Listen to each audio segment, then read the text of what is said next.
Welcome to episode 1 of the Unite podcast, Deeper. Because sometimes you have to go deeper to understand where you are and where you want to go in your life. Before we get started, we'd love to introduce you to Unite's monthly Mentor Plus Learner Plan, where you have access to live expert guidance, key life insights, and a community of growth-minded learners on a similar journey. 90% of achieving your goals in life comes down to your mentors, environment, structure, and community. If you would like more support around an area of your life, join us for a 1-week free trial at theuniteapp.com. Let's get started. Humans. We were not designed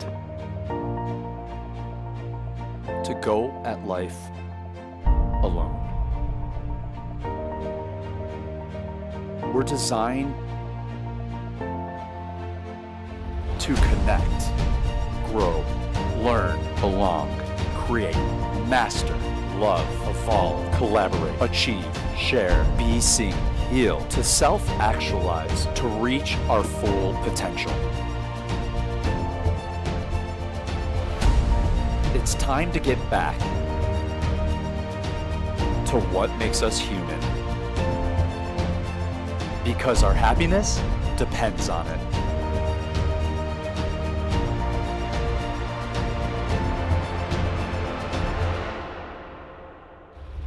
There's no need to feel alone in any part of your life. Join us as we work to build the most social, connected, accessible, straightforward, and quite frankly, fun wellness and personal growth support platform. Because what we're doing here supports you in confidently being a human out there. 10 plus wellness mentors every month. New key life insights and knowledge. A growth-minded community of learners. Unite, bringing together mentors, learners, and insights. Join us and find support while developing your humanness. Become a member today. Welcome, everyone, and thanks for joining us on episode 1 of Unite's podcast, Deeper, where we go deeper around a unique insight that we found somewhere on the interweb. Our goal is to introduce you to new content and have deeper conversations around really insightful information. So on today's episode, our first episode, we have Unite mentors Laura Russell and Frank Corday with us. If you guys could say hello. Hey, everybody. Where are you guys located? I'm in Chicago, same as Brian currently. Where I'm at. Love it. And I'm a little bit further south. I'm in Northwest Arkansas. Awesome. So I'm really excited to have both Laura and Frank on the call. Frank is a pre-relationship mentor. Frank, tell people a little bit how you support people on their life journey. So what I do is, for a lot of people, dating can be difficult, and finding an amazing life partner can be difficult. When you're looking to find somebody, especially when you're younger, there's no playbook, there's no blueprint, there's not even a course that shows you how to do it. And so what I do is I am that coach, I am that person that basically lays it out for you and saying, this is how you can go and find somebody, the love of your life, an amazing life partner. Awesome. Amazing. Well, thank you for taking the time to be here and support people on their journey. And Laura, you are also in the space of supporting people. So tell us a little bit about how you support people. Yes. So I really help. I focus mostly on women, helping to come back to that relationship to themselves. And I know that's kind of a coachy speak, but it really is helping to shed expectations and roles and all of the things that we collect. And really, it's very similar to what Frank does in the aspect of like developing that relationship to yourself so that you can show up better in your relationships, because relationships are so important. And we tend to lose ourselves in them. So it's like helping us to stand a little bit more firm in ourselves, even in all of our relationships. And I do a little bit of like self-help stuff, spiritual stuff. It's a mishmash. Awesome. Well, I'm so excited for today's conversation. We're going to be covering a clip from the School of Greatness with Lewis Howes and Dr. Joe Dispenza. You can find them on Spotify, on YouTube, if you search for the School of Greatness. We're covering a clip called "This Is Why You Can't Find Love." And everything that Frank and Laura mentioned are true. Getting clear on what you want in a relationship is so important to attracting what you want. And my name is Brian. I am the founder of Unite, and I also do coaching. I have a passion around life direction and life purpose, using your passions and your strengths to draw what you want into life and really help the world. And for me, these kinds of conversations are so important because we try to solve problems in our life from the same knowledge that kind of got us into those problems. So to really navigate the path forward, we need to be taking in new content, new information, building new connections to really transform our life journey. So that's why introducing you to new content that is from around the web. There's so much great information out there. And if we could bring it into your realm of consciousness and you could digest it and start to transform your life, that's what matters for us. So let's jump in. We're going to play this clip. Normally I try to keep clips below 2.5 minutes, but this one is so juicy and so exciting. There's just so much knowledge in it. We're going to go for about 5 minutes. This is just as important as the conversation, so I hope you enjoy it. I'm going to get it pulled up here. This is Dr. Joe Dispenza and Lewis Howes from the School of Greatness podcast. We're covering a 5-minute clip called "This Is Why You Can't Find Love." Usually we try to stick to a 2.5-minute clip, but we're going for a 5-minute clip because there's so much wisdom and insight in this, and then we'll pivot to a great conversation around this. So let's get started. The familiar feelings that has defined them.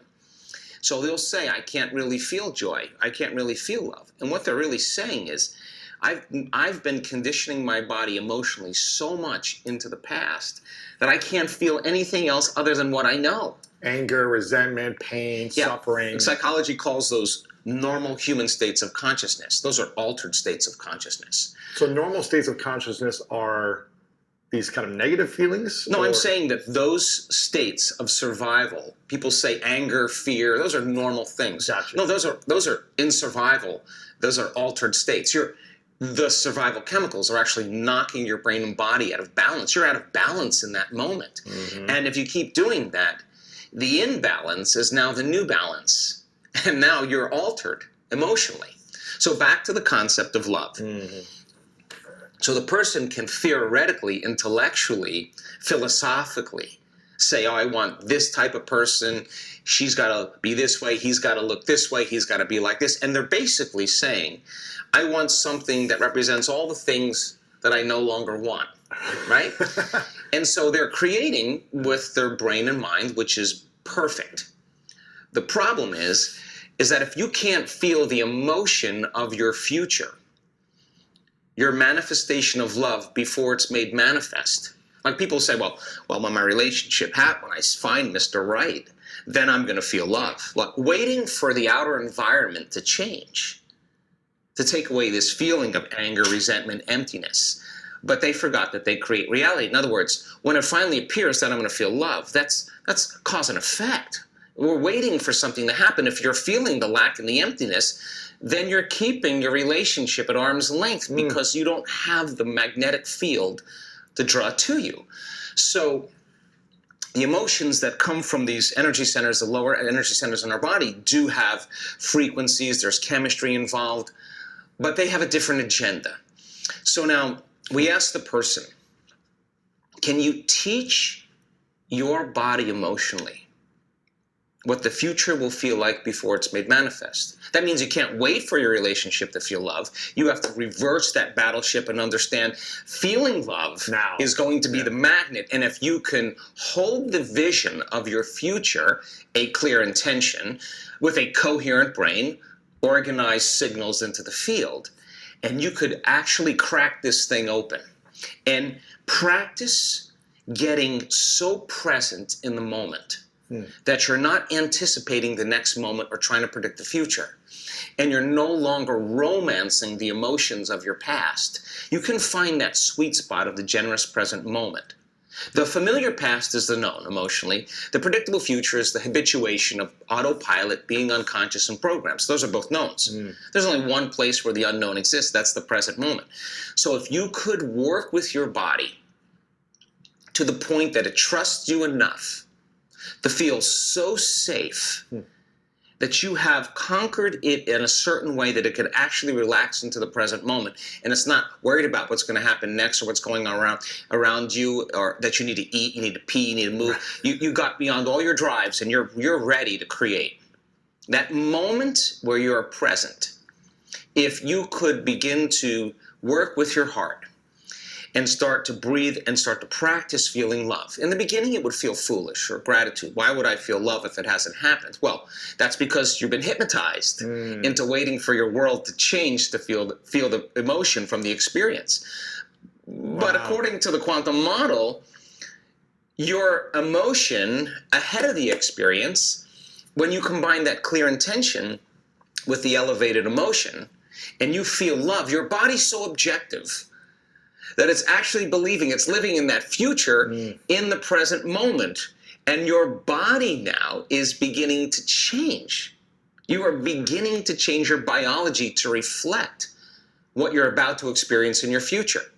So the stronger the love you feel, the more altered you feel inside of you, the more you're going to pay attention to that picture in your mind. Stimulus, response, memory, emotion, thought, and feeling. But now you're remembering your future instead of remembering your past. And biologically, it's actually the same. How do we, remembering your future as opposed to remembering your past? Right. It's the same thing biologically. The body experiences the same way by thinking and imagining something that hasn't happened yet, but it will happen. Okay, well, and imagining something vividly from the past that happened. Sometimes our brains trick ourselves in thinking it happened a different way, doesn't it? Yeah, but that's incidental. It's none of your business how it happened. In fact, it's how to interpret it. Exactly. It's your perception, right? So then the stronger the emotion you feel from some outer experience in your life, the more altered you feel, the more the brain freezes the frame and takes a snapshot. Well, now you're freezing a frame in the out. All right. That went a little longer than expected, but there was a lot of great information in there. So where to start is the question. And I just want to bring to attention one of my favorite quotes from this is that, what feeling have we become? He talks about that our normal human state of consciousness is to exist in a higher energy center, love, joy, happiness. But for so often, we enter an altered state of consciousness, sadness, grief, anger, fear, and our imbalance becomes our new balance. For me, are you guys open to starting at that point? Because that's profound. Sure. All right, perfect.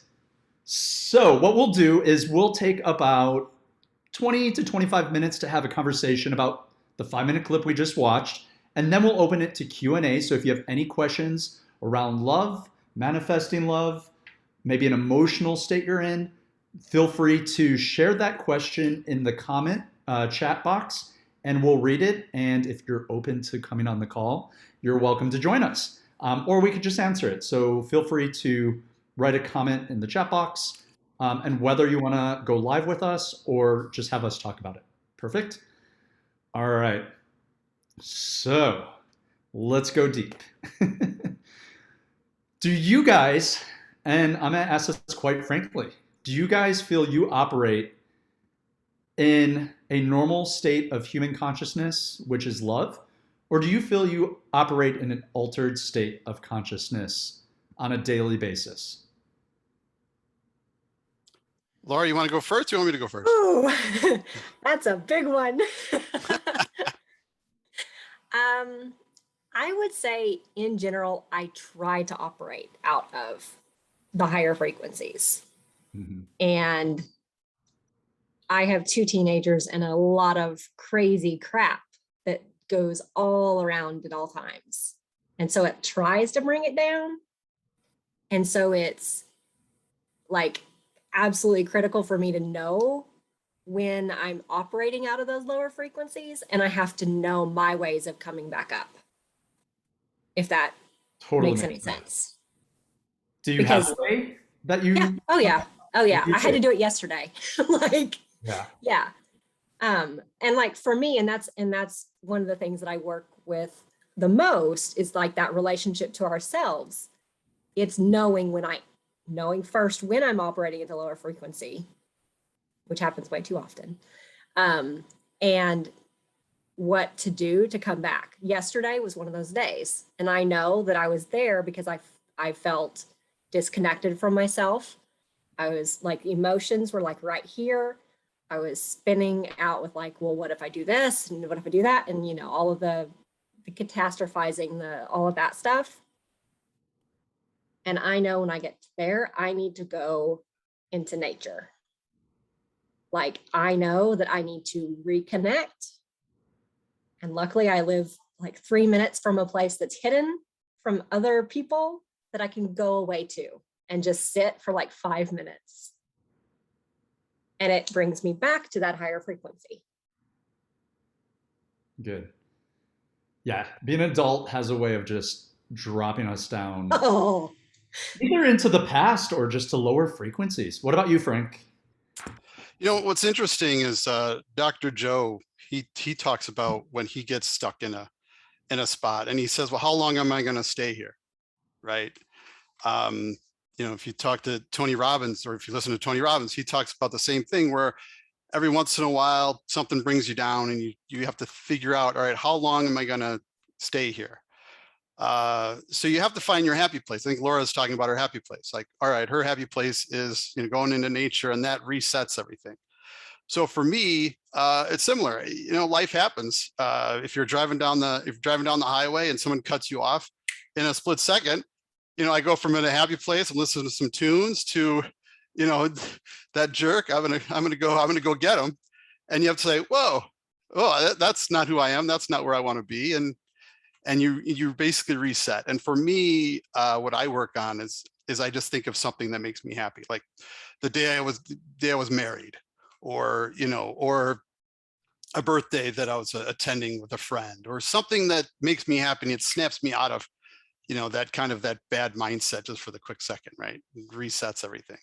So everybody, I think one of the takeaways is it's going to happen. You can't stay in a euphoric, happy state all the time. It's impossible.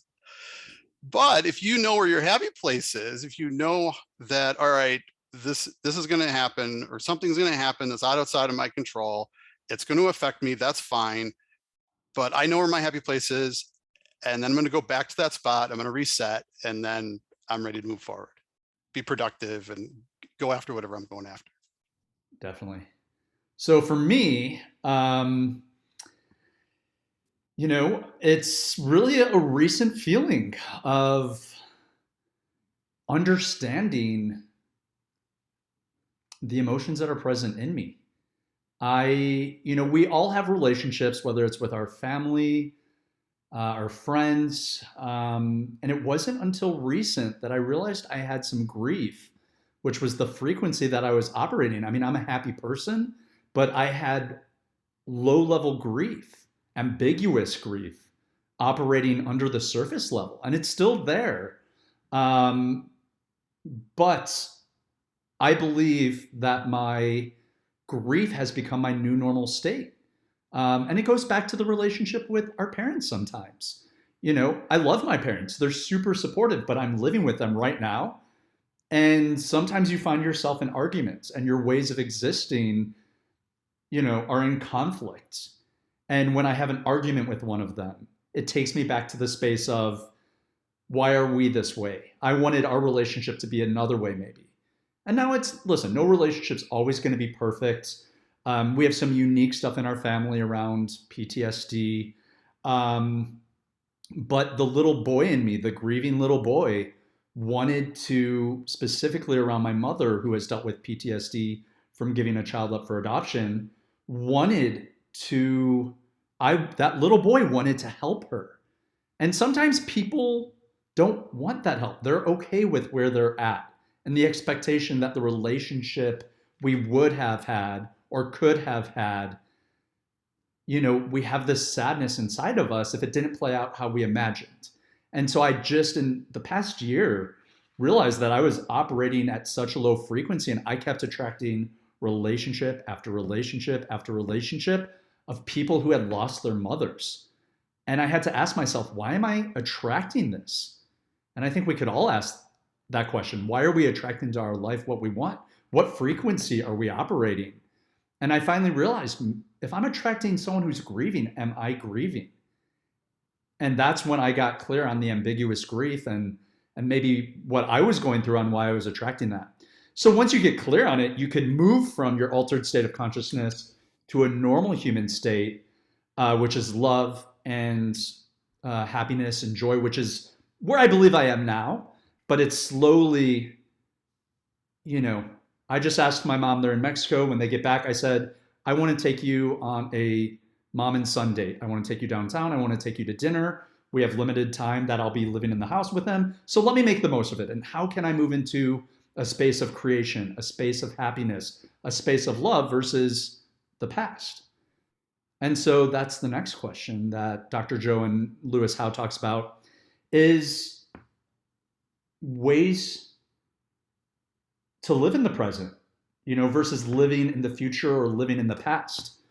Do you guys feel you live in the past at all, or dream of the future? Well, it's interesting because I was writing some notes as you were talking, and also just in watching the video. PTSD is a powerful thing, and I think so powerful. What I've seen with even some of my clients is that the brain's protecting you, right? It's trying to protect you from future trauma, right? It's actually they talk about they're projecting that you're going to be hurt in the future, right? So if you're, if you want to try to, the protection that your brain is trying to give you is holding you back a little bit, right? You need somebody, or potentially in your case, you're seeking people out to have a common conversation, almost a communal type of experience, almost, right?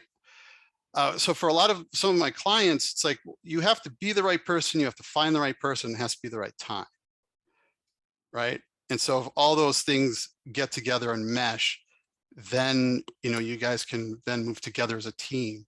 But if you meet somebody and it's not the right time because you have some baggage, I call it, I don't like baggage, but I call it like a backpack, right? You carry this heavy backpack around with you, but this is your backpack. This is my backpack. I got this. This is it.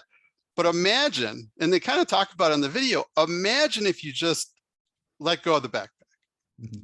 Imagine if you just dropped it off and said, all that bad stuff that happened to me, I'm no longer worried about hurting myself in the future. I'm in a good place, and I see a better future self. I see this amazing person and this amazing relationship, and that's the future that I want, and that's what I'm going to get.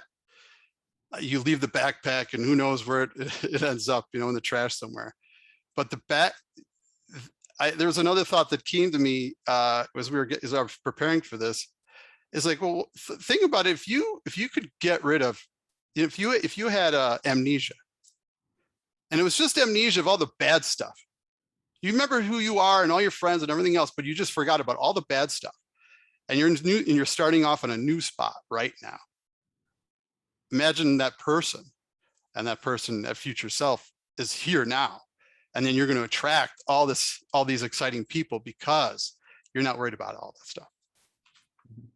Totally. I see Laura nodding her head. So as you were sitting there, as you were talking about the backpack, the image that came to me was like Linus with his security blanket. Yeah. Like that security blanket, that is what keeps us safe, but it also makes the trip way more difficult. Because we can't get to where we want to get. Totally. Frank, do you find yourself living in the present, living in thinking about the future, or reflecting on the past? Well, I guess it depends. There are times where I want to reflect on the past. I had a friend of mine, he passed away in March very suddenly. And so I like to think about all the good times we had, not the times that I'm missing. So, every once in a while, there's a picture of him that I have in the house, and I'll look at it and I'll reflect and think about all the good times, right? So I'll reflect, but at the same time, I'm living in the present because I understand that I'm here now and he's not here. But I also, at times want to think about, well, what is my future self? What does that person look like? I think about also my relationship with my wife, and how do we continue to grow? How do we continue to evolve together as teammates in this crazy world? What does that future look like? So it's not just a cookie cutter 1 versus 2 versus 3, past, present, future. It just depends on where I am, but the eye is always towards this future self that I see and am excited about. Yeah. So if I catch myself drifting, I then refocus and say, no, who is that person? That's the person I want to be. This is the impact I want to make, and move forward from there. Definitely. What about you, Laura? Do you find yourself, and I know this is a very loaded question because there's a lot going on in your life right now. Well, and I would say that in general, I try to balance the 3. Now, sometimes it gets skewed and I spend too much time in one or the other of them. But it's like they all 3 have their place. In my mind, they all 3 have their place. Like the past, it is really good to dive into it for a set time and a purpose, to learn from it and to like feel into it if there's something that we need to heal from it, but not staying there for like forever, because then that takes you down a windy road. But like, and then the future, kind of like what Frank was talking about, it's like, what would future Laura, like, what does that future Laura look like? What is her life like? So that way I can feel into, going back to like, what kind of decisions would she be making so that I can become that future version of me? Because like we've talked about, like the things that we know and the things that we do, that's what got us here. I need to know the things that I need to know to get me there. And I can't do that if I don't go there. Totally. So it's that finding that balance. Yeah. And I'm working on getting better about the present moment. Like that's one of the things I'm actively working on. Yeah, I'm right there with you. I don't think of the past often. I feel Intent. when I'm triggered, when I go through an experience in a relationship that I love and find myself, and quite frankly, it doesn't happen to many people. It's pretty much always going to be with my core nucleus family, which is mother, father. It's usually when something happens in that realm that I allow myself to go back. It could be up to 24 hours. I think about, why are we here? How did we get here? Why can't I stop this?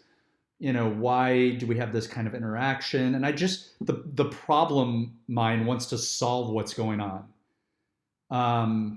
And the sad part is my answer to sometimes is numbing myself, and saying, okay, well, you'll fix it next time, or you'll avoid it next time, but just numb it out. And part of what I'm working on right now is cracking open my heart by being present and working back to love. I think we do build a lot of those shells around our heart, and just, trying to crack it open a little bit more each day is important. But once half a day, 24 hours later, we go right back to where we were, kind of ignore it, which isn't always the best. And I'm back into the future what can I do to help other people? Or, if I can't help that situation, I'll help people here. So it's getting present is so important in life. And just in general, numbing is such a standard across everybody now, because there's so much emotion everywhere and so much of the lower frequency emotion everywhere that it's like you can almost not take too much of it. So it's just like, gotta shut down. Give me some Netflix, give me some wine, let me not feel anything. Just for a minute. Why do you think that is, Laura? Why do you think it's everywhere? I mean, it's a global pandemic. Mm-hmm.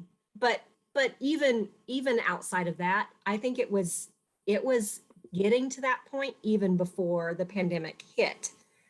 I think in general, we are so stimulated and always on, just pummeled by distractions and everything coming at us all the time, that we can't shut down enough to regenerate, so that we have the the resiliency to manage our emotions. It's like managing the negative emotions of the shitstorm that is everywhere. Like, we're just so on high alert all the time that we haven't quite figured out as a society how to be okay with, let's just rest. Well, our society, specifically here in the U.S., is go, but it's still a choice, and it's a choice that I will make sure to disengage when I've kind of know what my limit is. I like one of my things is, you like to say we're unlimited. Everyone has unlimited potential. And I completely disagree. The reason I disagree is I think everyone has a limit. Now, it's great to explore what that limit is, but once you realize that limit, then take it back, right? So in this conversation, we'll figure out, how much you're going to consume in your day, social media or work or whatever. Figure out what that is to make sure that you're set every day. So, all right, that's my limit. I'm not going any further because I want to be right. Because if you keep pushing it, you will break at some point. And I have broken. So it's like, I know what my boundaries are and I know what my limits are. I don't want to go to that point again.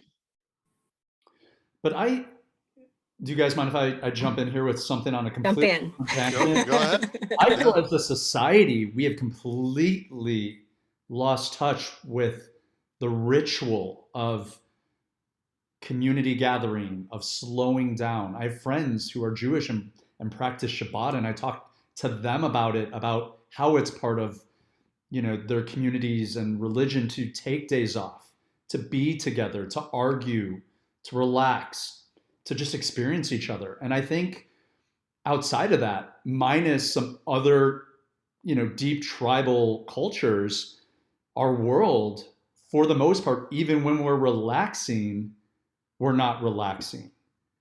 For my birthday, and I was just questioning whether I should share this or not, but this is deeper, so we should go deep.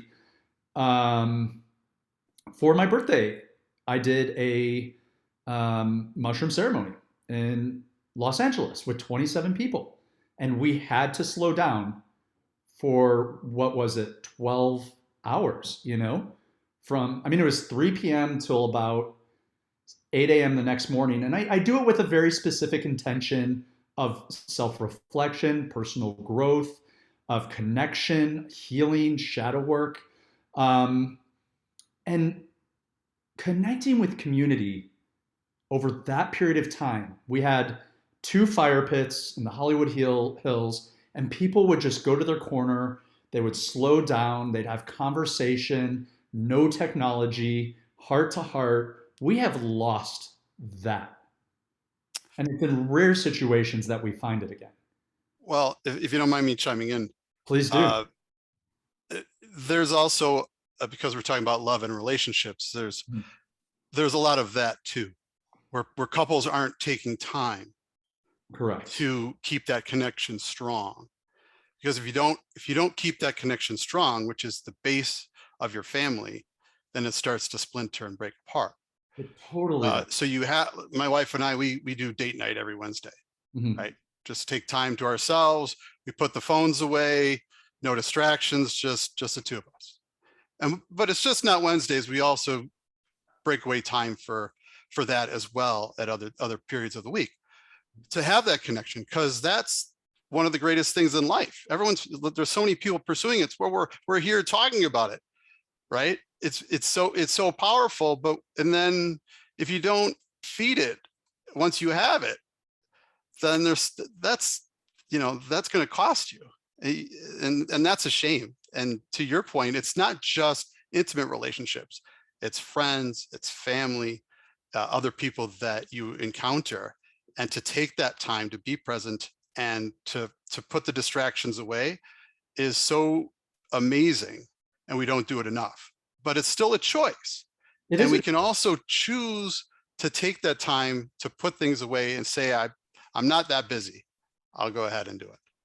I think it's so important. And when I lived in New York and I would come back home, it took me 3 days to come down from the frequency and energy of that city to reconnect back, to just be grounded with my family. And if it's taking us that long to come down, even though I'm doing nothing, it's just like, we really have to ask ourselves. And I think we're moving this direction. I think COVID was a great reflection of it. And I agree, Mariel. I think that connection with ourselves, is so important. But I think COVID was a great, moment to reflect and say, wow, like, what really is important? And I hope that some of us continue to carry that on in our lives. And I think some will, some won't. But what are some ways that you guys bring that kind of connection to self, to relationships? Ways to maintain being present with that future feeling of love, as they talk about in the clip, to attract love. What do you guys do? Listen, we're all busy, right? And I know Mariel, I know Lisa, Nicole, I haven't met you, but I hope to one day. We feel, you really need to carve out time to manifest that emotion, to connect to the heart. I really think in the past 20 years, I've connected to heart once, maybe a few more times. But the true drop-in from head to heart is so hard, because I'm such a mental thinker. And a lot of that for me was, as an LGBT person in the community, always having to figure out how to keep myself safe.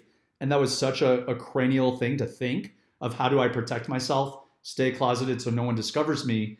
Maybe it's different for my heterosexual counterparts, but I'm such a cranial thinker, which is why I'm always thinking, to drop into my heart is really something I'm probably going to have to redevelop from this on for the next decade. Probably I have to retrain myself. I think you've really nailed it in the last 2 seconds. Is that, and they talk about it in the video later on, or it's habits. So if you change your habits, you can then change that future self.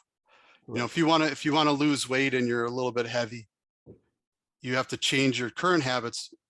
Either it's going to work out, or change your diet, or whatever it might be. If you want this future self that you envision, you gotta whatever those habits are to manifest that. You change those habits every day. You get up, maybe in the morning you think about that person. There was one coach that I know, he was working with a woman that she wanted to lose weight, and she was having a difficult time. And what he did was, he created there was a picture of her when she was skinny, when she was younger, and he basically he gave that to her, and she had it on her in her kitchen every day. Every day she came and she saw it. She's like, she visually saw the person that she wanted to be, the future self, even though it was a past, the future self. And And eventually she's lost the weight because she saw it and she knows that, yes, that's going to happen. I'm going to make it happen. And for me, it's, if I'm not getting to where I think I need to be for my future self that I picture, I'm like, what habits can I change? What habits can I alter to get to that place? And one of the things, because I have a really hard time sticking to habits. Like, in general, consistency is not one of my strengths. So it's like, I have to take it a step back and be like, okay, these are conscious choices that I'm making. And it's like, as I make these conscious choices,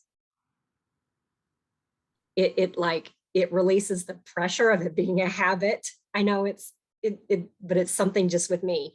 But like, one of the practices that I do to help connect with like that future Laura, it was actually a really powerful visualization. And that's one of the things that I do a lot with myself and with my clients, to connect to my heart, to get out of my head, because that is where I live most of the time. I'm a very, very intellectual and analytical person.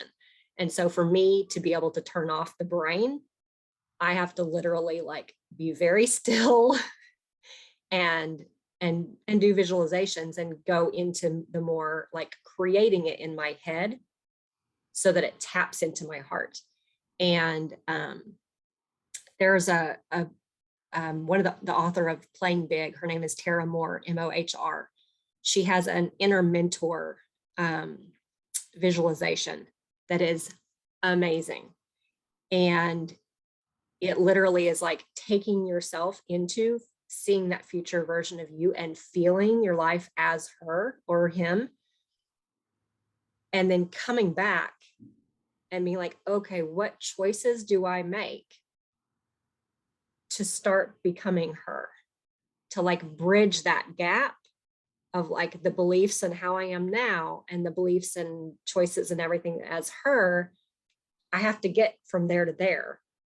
And it's every little step of the way to do that. That's one of the ways that I do it. And it's like, whenever I tap into that heart space by like visualizing it, I feel it. And it's like, I then can remember that feeling, and it makes it a little bit easier to not do that thing that I really want to do, but that's going to keep me where I'm at. And you want that feeling over and over again, right? Yes. Yeah. Because it's an amazing feeling. It's like, huh, right. If I could have that life. Oh, totally. So I'm going to share a little bit more, and we'll open it for about 5 more minutes of conversation. If anybody does have a question or just wants to join the conversation, feel free to just write something in the comment box and chat box, and we'll chime in. But yeah, for me, whatever reason, it's always around music that opens up my heart. So I have an actual music playlist, which is music therapy. And between here in the gym, it's 10 minutes. I'll put on these songs and I will just belt whatever emotion I can get, or whatever song I can sing to get the emotion through me, which then passes emotions, which then allows me to drop down a little bit more. And then meditation, when I'm in a really good state and I focus on meditation and visualizations, especially together, sound, dancing is amazing. I've struggled with dancing lately. I love dancing. I tried to do it in the house by myself when my parents were away. Could not get moving. I was just like, yeah, no. So anyways, it's, whatever it is, I mean, at the end, it's all energy that's in us that needs to move. So I guess whatever it takes to move that through and then become present with that love to attract that. So yeah, definitely. Anything that I think movement is so powerful in any way. Totally.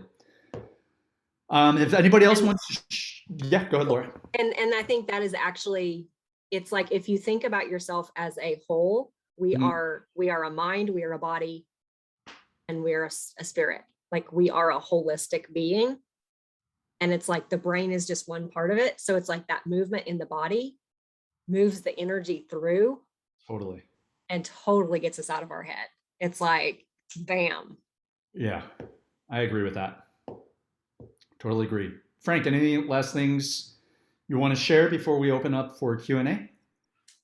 Well, I just typed it in the chat box, but running for me, that's kind of my happy place. My 18-year-old self would have laughed at running as my happy place, but now I love it. I get out, I just clear my mind and let it wander sometimes, and I'm just kind of cruising along, and I feel so good afterwards. For a run for me, like maybe 5 miles or so, about an hour, and I feel great. And 5 miles. My 5 miles is kind of like, that's it. Yeah. I wish I could do that. I wish I could be one of those people. I would keel over.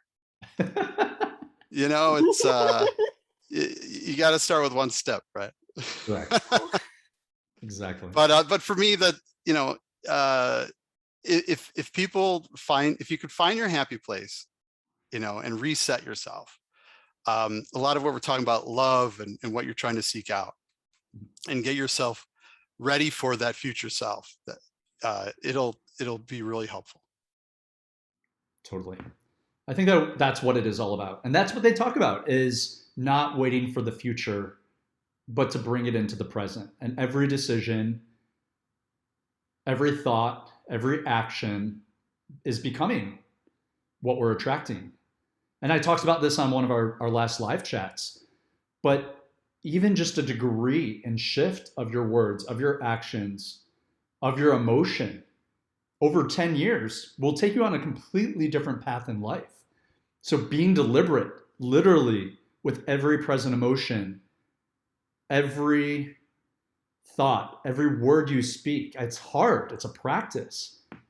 But these are the feelings that are going to attract, in the quantum field where everything exists, which I do believe in. I personally believe I've experienced it in a semi, awake state. It was the most pure sense of love, but I do believe that everything is possible. And when we get clear on what we want, we could dip our hand into that quantum field and it will show up for us. It will be drawn and attracted to us.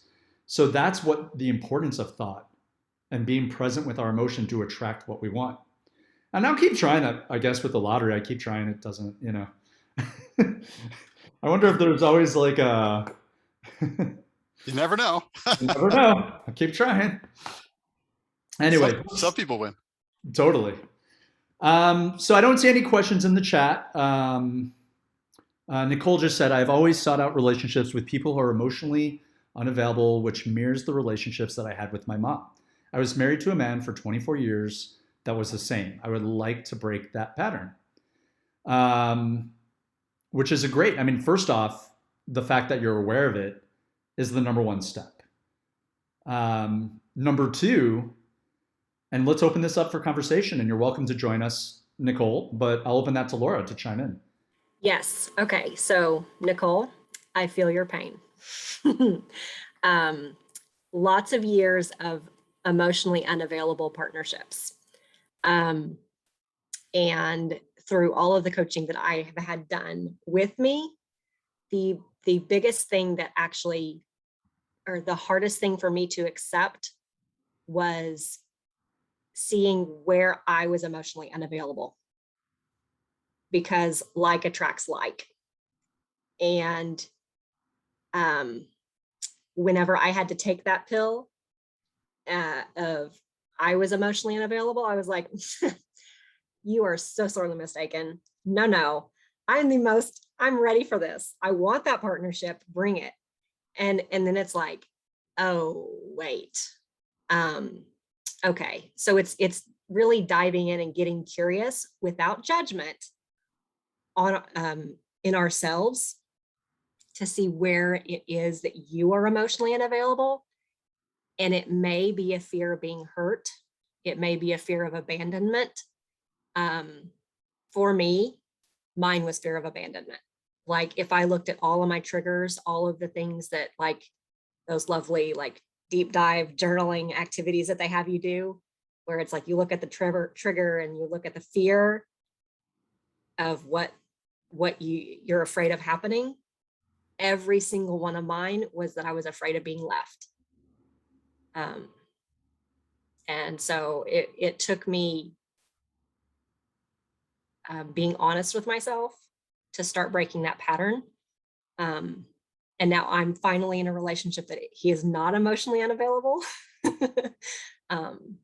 And it just took the harder work. Just out of curiosity, do you have any like the first thought is the best thought of where you might be emotionally unavailable? Well, I think growing up Without judgment. The only emotion that was safe as a child was happy, and everything else we got sent to our room. So I feel like I'm very disconnected from my own emotions. So That, yes, I feel that one. Calm and happy. And not too happy. This one. Yeah. Don't get excited. Just be. Yes. Just be calm and balanced. Yeah. Nicole, have you ever kind of written down what your perfect person would be?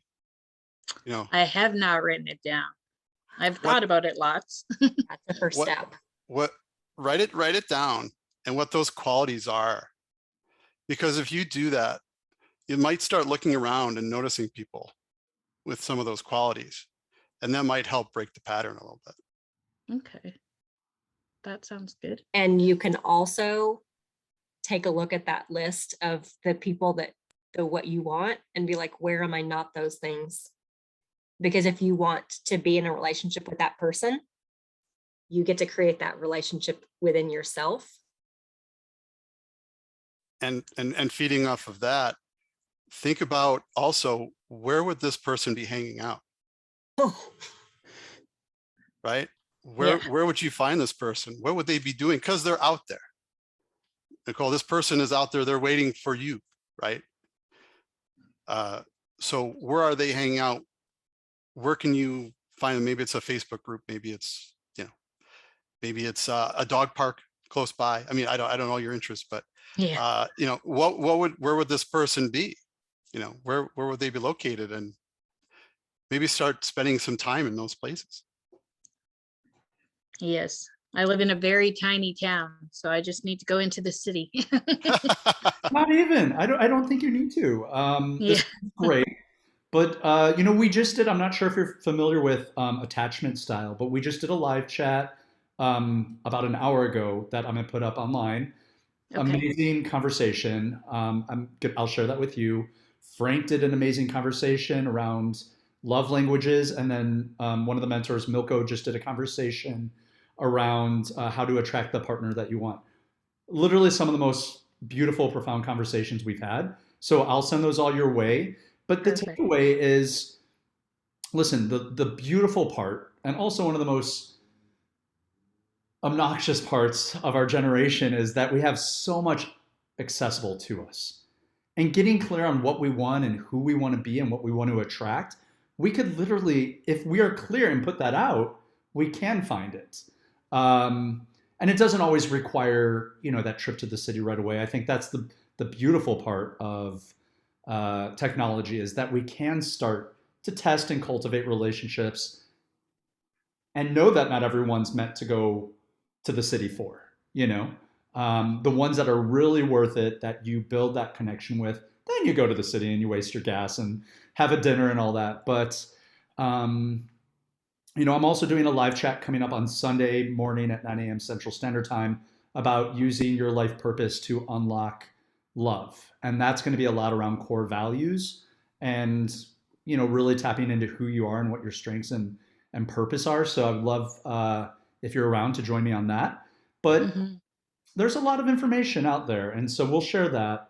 But Laura, I think what Laura said is really good. It's just tapping into the calm. Did you say calm and happy, Laura? Was that? Calm, happy.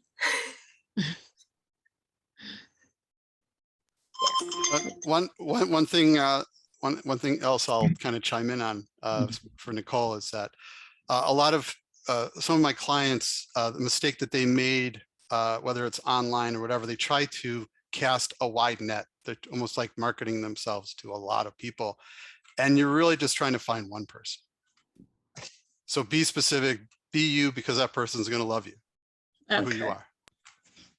And to tack on to that, we are not for everyone, and that's okay. Because it literally is just one person. Yep.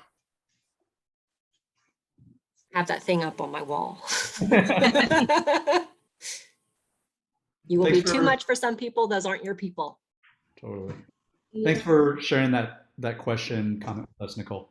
And thank you for turning on the camera and allowing us to see you and join us. So.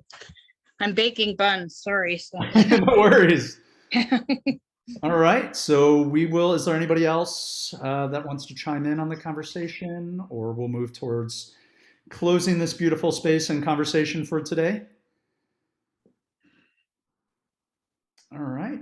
Feel free to post anything. We'll stick around if anybody wants to say anything. But thank you all for showing up. Frank, Laura, thank you for carving out the space in your day to connect and have conversation and allow others to come join us. You know, that's the most beautiful thing of how it works, is if you just hold space and put out the intention into the world, you don't know who's going to show up, but it requires you to at least put it out there. And, you know, we've done 4 chats and haven't had anybody really show up. Okay. We're so happy that you joined us today, Nicole. Well, thank you so much. I appreciate it. Yes, stay in touch, and we'll keep doing these social live social podcasts, and we have the live chats, and we have a week trial of the Mentor Plus plan if you ever want to jump in and connect with us. So thank you guys, everyone, for showing up. So, and I'll go ahead and wrap this up. So thank you. Thank you. All right, take care, everyone. You too. Take care. 10 plus wellness mentors every month. New key life insights and knowledge. A growth-minded community of learners. Unite, bringing together mentors, learners, and insights. Join us and find support while developing your humanness. Become a member today.